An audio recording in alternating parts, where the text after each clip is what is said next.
Hi, my name is Sainika and I would like to talk on the topic minimal pair contrast therapy. Basically, it is a linguistic approach used for speech intervention that emphasizes on the role of phonemes. It mainly focuses on the contrastive feature of the phoneme. What is a minimal pair? A minimal pair is a word when it differs from another word in only a single phoneme.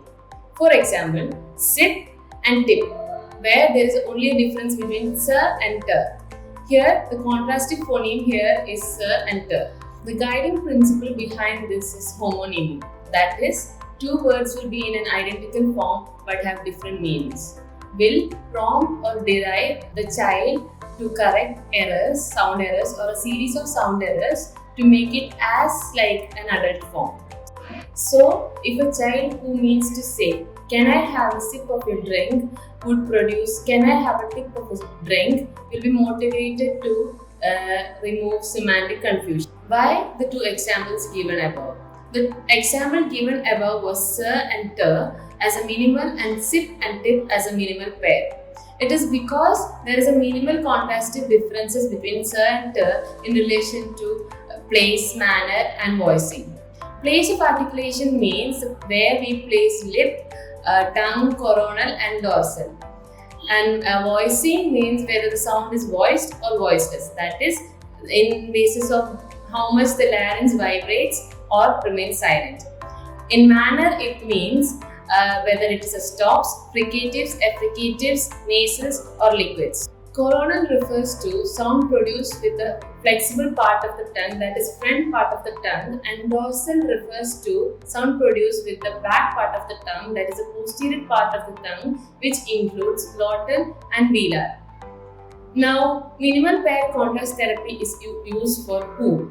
That is, child with speech sound disorder or a child who has one or two phonological processes which is no longer age appropriate.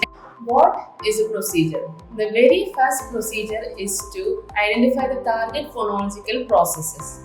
Second is before starting the session, you have to find 3 to 5 minimal words that has been targeted.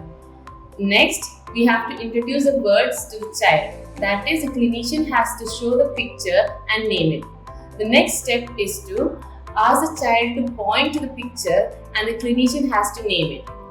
The next step is that the clinician and the child has to reverse the roles. That is, the child has to name it and the clinician has to point it.